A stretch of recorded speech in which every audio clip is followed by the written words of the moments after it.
Marcus sold her first company, EXOS, creator of SideWinder force feedback joystick, to Microsoft. More than 10 million units incorporating EXOS technology have been sold. She is a serial entrepreneur, founding 4 other companies, including Zemote Incorporated, where she designed, manufactured, marketed, and licensed wireless controller technology products for mobile devices. Dr. Marcus has more than 30 technology and medical technology patents to her credit, has been extensively published, is a seasoned public speaker at venues such as CES, Consumer Electronics Show, and is a respected business technology consultant. As founder, investor, or advisor, she has helped guide more than 20 startups in a variety of industries, several of which have been acquired by publicly held companies such as LeapFrog and HTMedical. Dr. Marcus holds a Bachelor of Science, Master of Science in Mechanical Engineering from MIT and has served as a faculty member in the Mechanical Engineering Department. She received her PhD in Biomechanics from Imperial College, London, where she was a Marshall Scholar. Welcome. Thank you.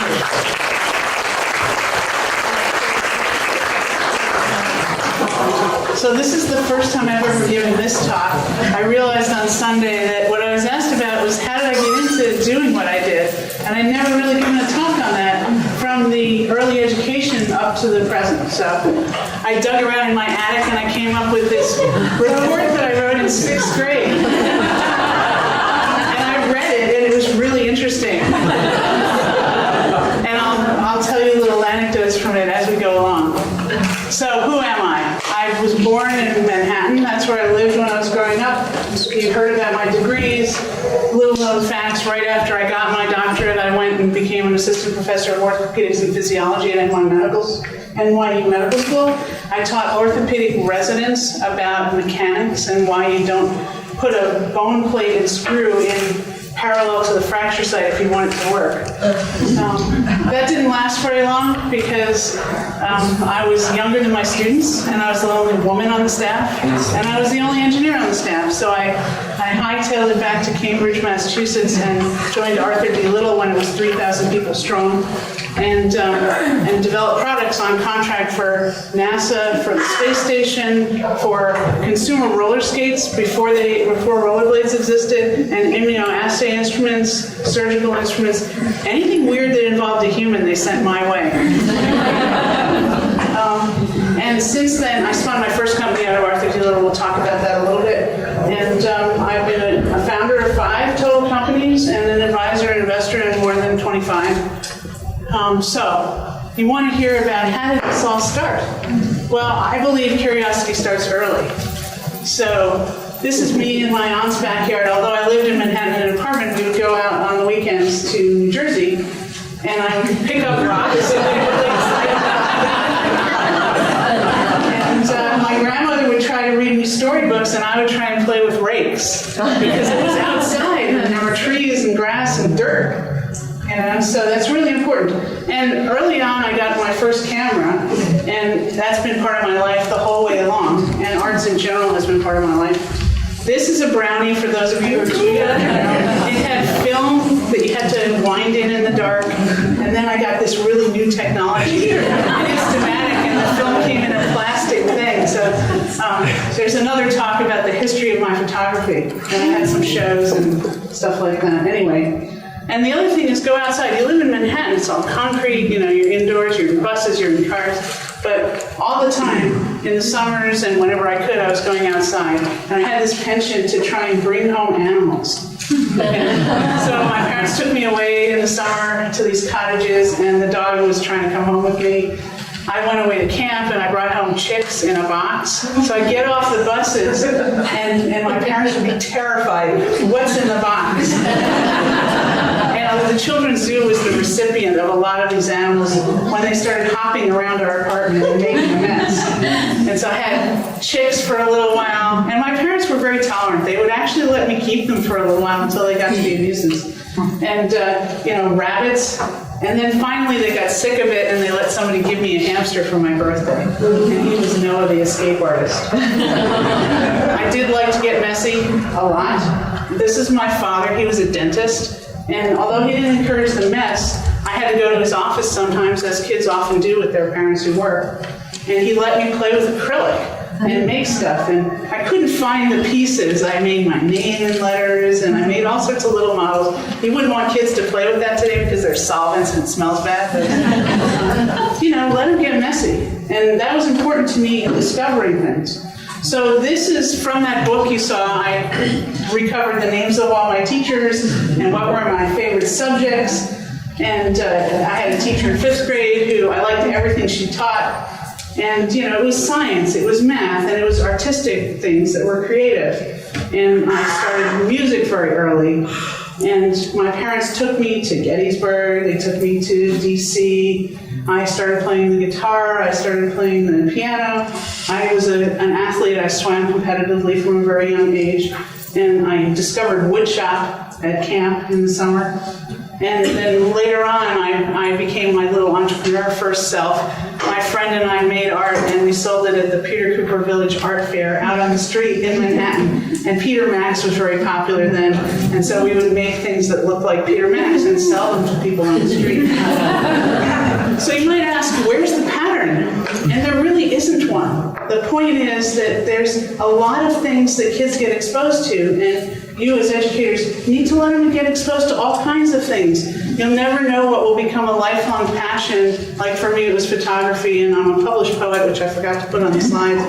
And writing and poetry became really important. But I didn't even know what an engineer was when I was a kid. So it didn't appear on these things of what I wanted to do. In fact, at the end of that report, it said, well, by the time I'm 22, I'll be having my first child of 3, and my daughter was born 10 years ago, by the way, and I only have 1. But I have a dog, so he sort of counts as 2. And in kindergarten, she got up and said she had a brother and said, but he has fur, so.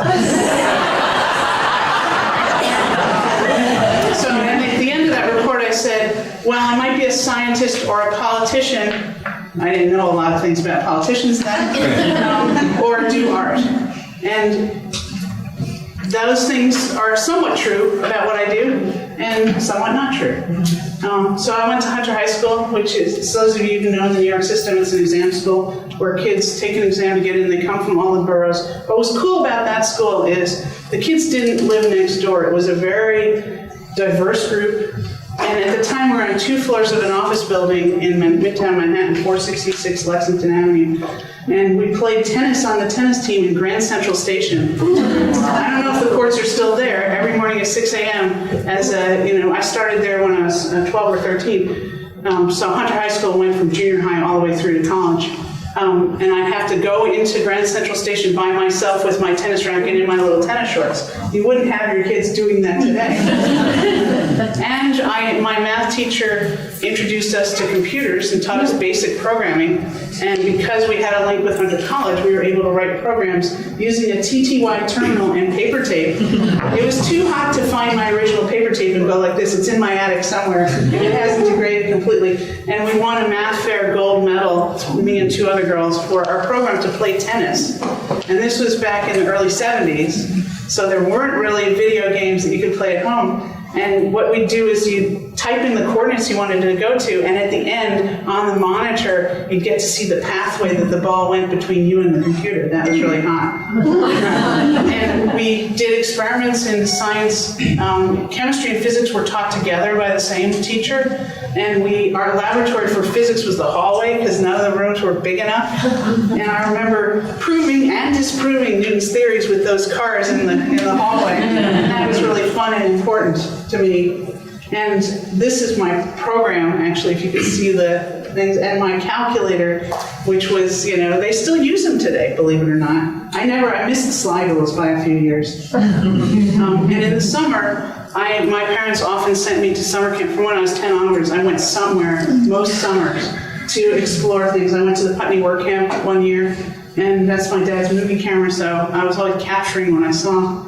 I learned in the woodshop how to build things, and that was my first construction, the Inkle loom, which I then sold Inkle belts at the art show the next year. And I wrote about it in my essay to get into MIT. I taught swimming at the 92nd Street Y to 3 to 6-year-olds. That was my first experience teaching 3 to 6-year-olds, and I adored it, and they were great subjects. I have loads of photographs of them, and I sold the photographs to their parents in the lobby.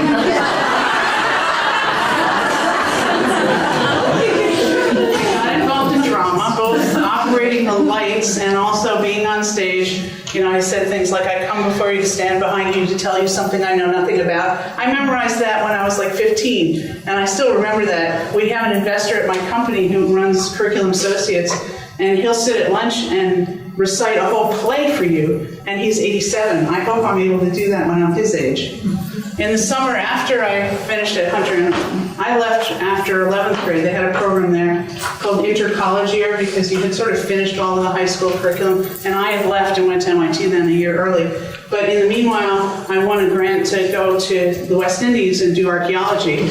And the reason I ended up doing archaeology, which I didn't know what it was because I wanted to do marine biology, but my parents looked at the country that it was in and decided it was unstable, and St. Kitts in the British West Indies seemed better. So I went there and I did archaeology. We had t-shirts that said digging the garbage of dead Indians, which is what we did, because it was salvage archaeology. They were building an airport extension, and we had to get those artifacts out quickly. And I became the dig photographer because they realized they didn't have one. And this is one of the photographs of a burial site that we discovered, and it happens to be one that I discovered by tripping off the edge of the area and falling and seeing a bone protruding out of the wall of the site.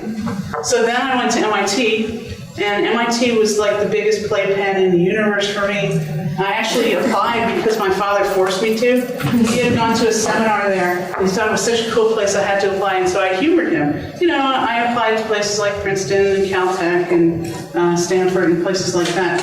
And he didn't want me going too far away. Boston was, at that time, a $50 shuttle back and forth on the plane. And so I applied to humor him, and then it was time to visit to see if he wanted to go there. And it was like, how quickly could I leave my parents and go to this place? You know, freshman, there's the politics. It worked for a little while that I was interested. I was vice president of the junior class and became president of the senior class because the guy who was president of the junior class didn't do any of the work, and I figured if I had to do all the work, I might as well be president. And somebody, an artist, not me, drew this horrible picture that my daughter goes, that's not you. And I kept up swimming. I was on varsity swimming, and I played tennis on the tennis team, and I rode crew and learned all that.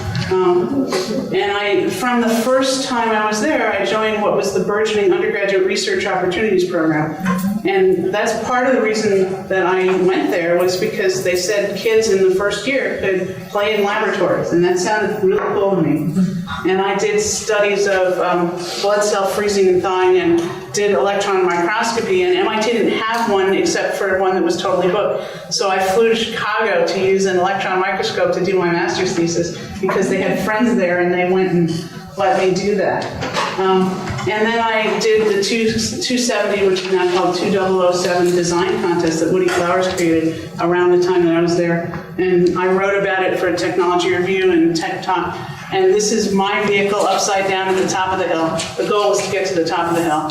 And then the next year, so I did it my junior year, and then the next year I brought in the referees because I knew the guy in the sports center, and I got the shirts from him and got some of my friends to help with the class. And my freshman year as well, I did something called the freshman seminar in an aluminum bicycle frame building. So they actually, I didn't know what mechanical engineering was still as a freshman at MIT, but I took this seminar because I liked riding bikes. And they gave you a bunch of aluminum tubing and taught you how to use machine tools. And I have an imprint that's permanent on my left leg from the chuck key that I forgot and left in the machine, in the lathe. And I built this bicycle. I went up into my attic on Sunday and found it. It's still there. It's got Healy arc welds and sealed bearings.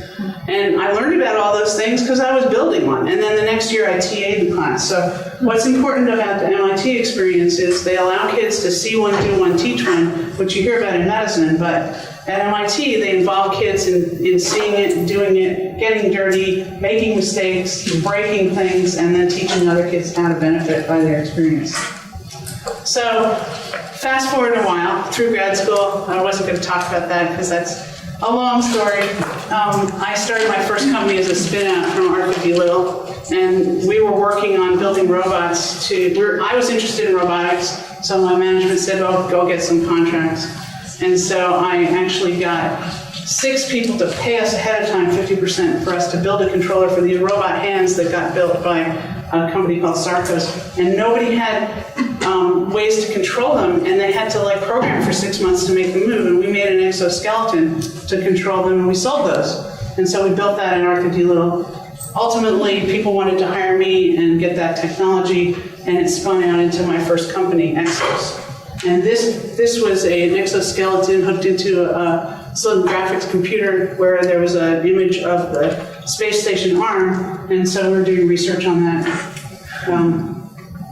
It turned into, when I met Bob Metcalf at a party for the 5th anniversary of the Media Lab at MIT, we both reached for the same chocolate strawberry, or he says it's a chocolate chip cookie, and we met. And I did what you have to do as somebody who's interested in technology and networking, and I told him everything about my company, that we had medical products derived from this technology, but we had a breakthrough when we built this robot arm. It was lightweight, and I thought we could make home use technology for people to feel the forces inside of computers in PCs back then.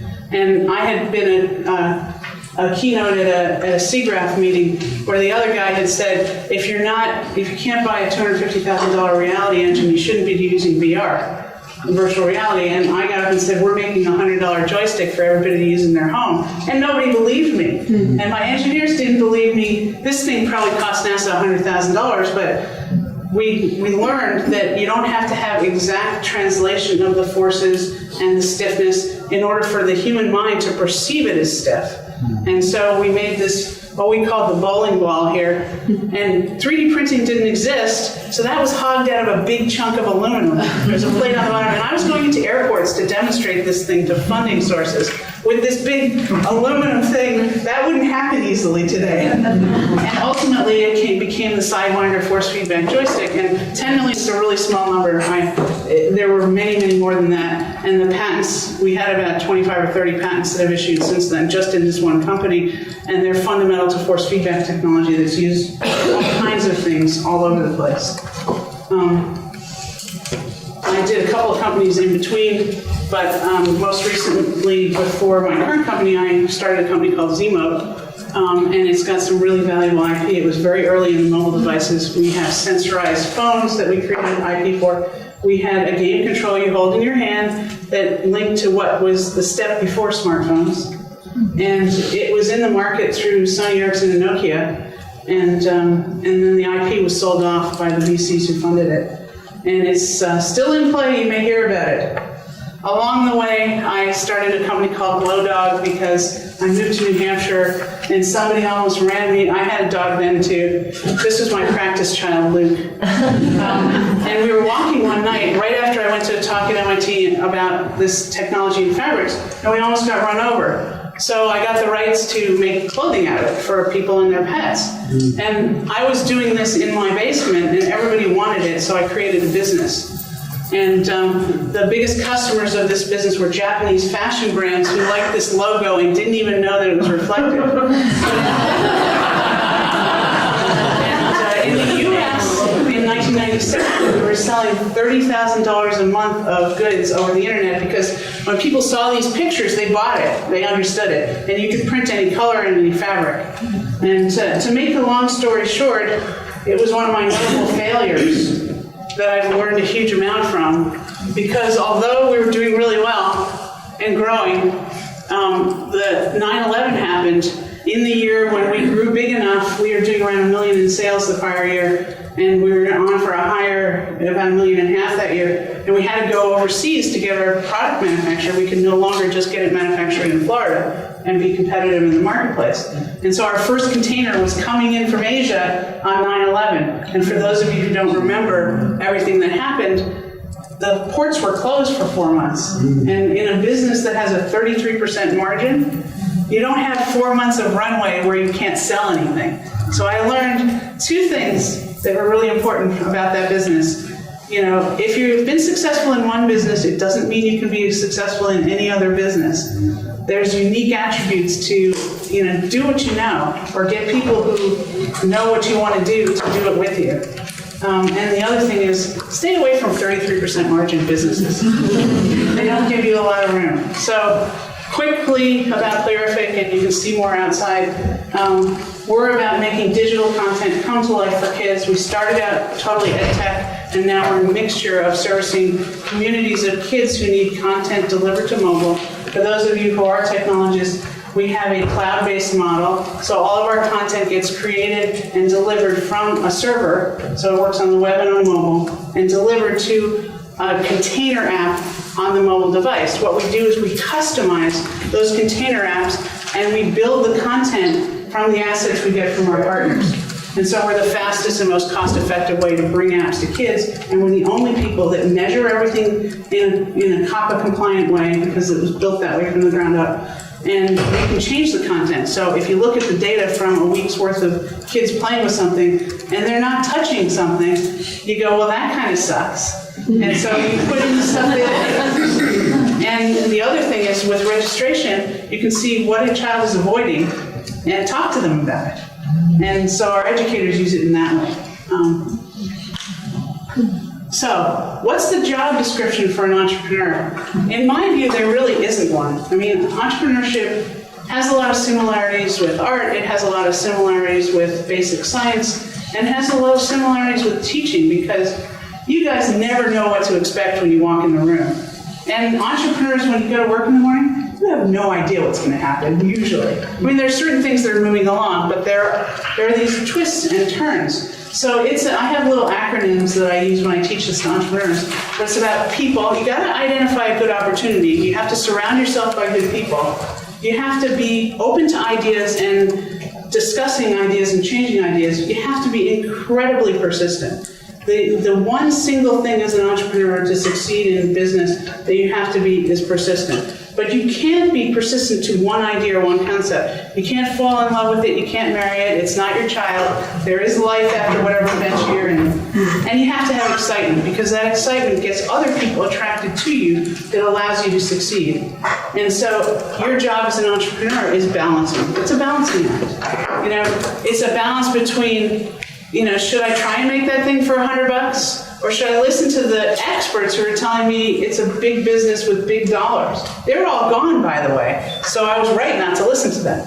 But it's also knowledge-based, and it's walking up to anybody you know, and I'm on the next slide already, actually. So one of the most important skills for entrepreneurs is networking. And because of that roller coaster, you need to be flexible, resourceful, use your ingenuity and that of the people around you, listen to everything, save that money, because there's never enough of it to get to profitability. But networking, whenever you're interested in something, talk to everybody you meet about that project or that issue or that question. You never know when you're going to stand next to the guy that introduces you to the person who's going to buy your company, or be your next investor, or be your next customer. So use your friends, make friends all the time, and you will be successful. And be prepared for the unexpected. So the unexpected for me, I have a 10-year-old now, who when she was in kindergarten, I got invited to talk to her class about what was it to be an inventor, because they were doing that careers thing in school. And I thought, how am I going to tell kids who are my daughter's age, you know, what an inventor is? So I cooked up this crazy idea that I was going to teach kids about what inventing was by letting them invent. And at the time, I was helping a board game company with a project. And I knew there were these kits of blank board game stuff with all the pieces you could buy. So I bought 4 of them, and I showed up in the class and divided the class into 4 groups with 5 kids in each. And their job was to split up the task between them and do the board, do the box, do the spinners, make the game rules. And we made sure we picked a kid who could write down the game rules, or we got a teacher helper to come and scribe for them. And these kids, we did 2 2-hour sessions. The first 2 hours were pretty much creating it. The second 2 hours, which I got invited to come back for, was cleaning up the details and playing it and playing everybody else's. And this is my daughter at that time, and this is her board game. They actually made the cover to the box, which explained people why they should open the box, and it was a blast. I almost put earplugs on here though, because I used to go to my daughter's class to pick her up on a Friday and not understand why the teacher looked like she had been shell-shocked. And then I taught this class, and I at the end of the 2-hour session the first time, I had never been so tired in my life. My ears were ringing from the excitement. But I had touched children, and that was incredibly powerful and a blessing. So what are my takeaways for you? My takeaways are embrace messiness, embrace the challenge, fail easily and often, and teach your children that failure is part of learning, and it's important. Early on in my daughter's life as a student, she was afraid to fail at anything, and so it took a while of me telling her this didn't work and her seeing me fail constantly and keep going for her to get it. And I believe you guys have the most important job in the universe, because every day you can inspire young minds. They can invent, they can explore the world through whatever medium floats their boat, and ultimately they can change the world. And because you have that access every day to hundreds and thousands of kids through your career, you are so important. So, thank you for listening. This is me when I was little. This is me when I created the first technology for EXOS. And this is me at that keynote speech. And this is how you get me. I'll answer every email, but not necessarily quickly. And I always have to have an ask at the end. So I'm always networking and telling people, so Playrific is looking for interns of all ages to come and join us for the summer and summer internship to full-time. So talk to us outside. Play with our stuff. If you know people who you work with or buy things for your school from who could be customers of ours, we have some educator groups who are using our technology, and we're very interested in what you have to say, because we learn from you, and we make our product better. Thank you. Questions?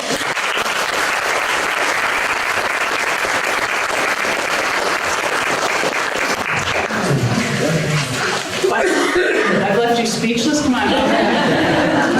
You talked a lot about messiness, and you ended with not being afraid to fail. And I wonder if when you look at the emphasis on order and testing that's so predominant in our schools now, if that concerns you in any way.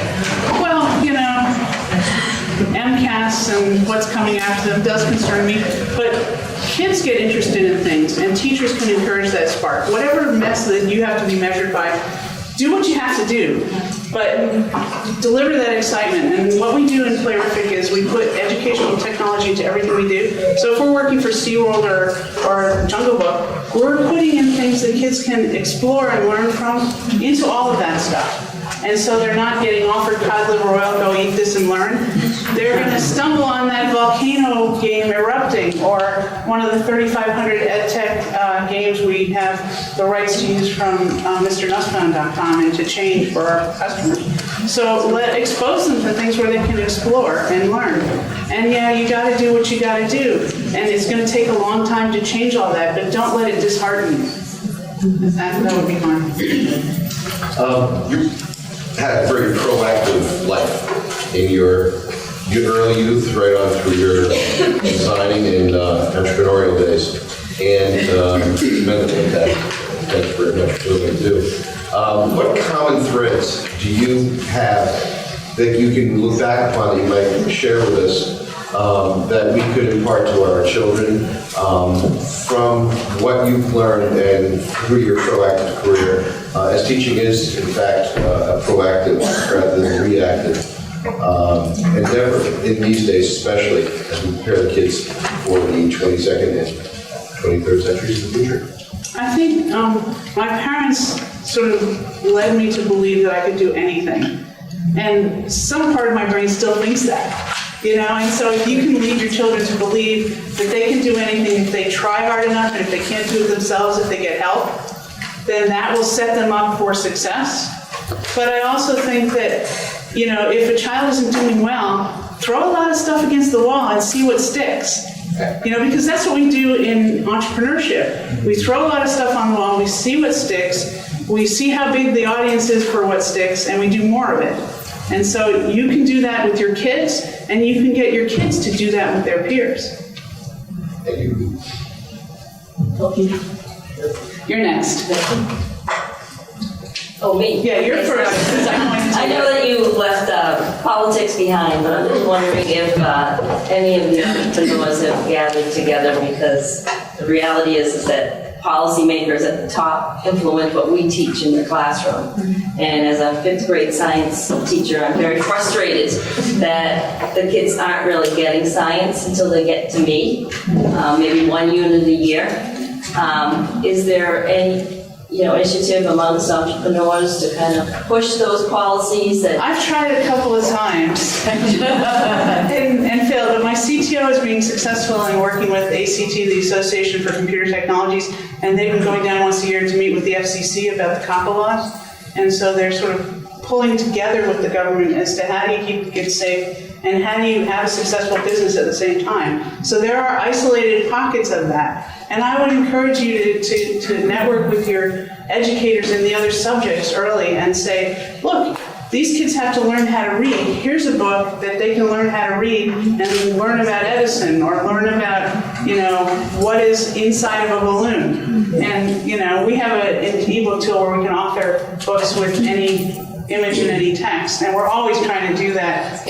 Bring the real world into the other domains, into math, like the pizza fractions that they have on the Mr. Nussbaum site.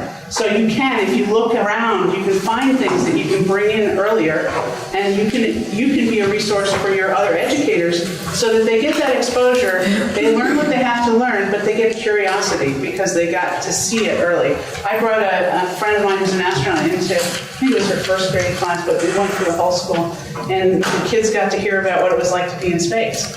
And so take opportunities like that to, take controversy, like, is Pluto a planet? Bring it in. Anyway, that would be my advice. STEM being science, technology, engineering, and math.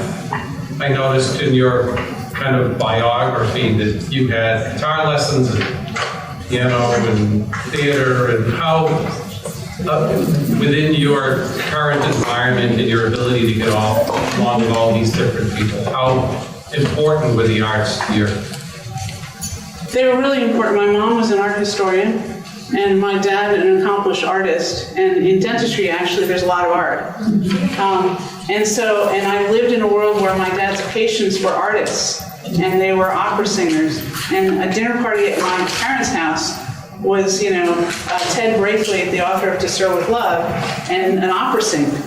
And so, you can see it in your home. It became natural to me. Just like when my daughter was 4, I invited 30 women CEOs of companies to come for dinner. And my daughter thought it was normal. So, it's really important because it's a way that kids can be creative from the moment they can pick up a paintbrush or go make sand on the beach to express themselves. And so I think that that's a way to get it in earlier. And it has implications to think that the kids can make stuff. And so long as their parents go, ooh, that everything's cool, until they get some more skills and some more tools later, and they can decide if it's a career or a hobby or whatever. Beth, you are inspiring us.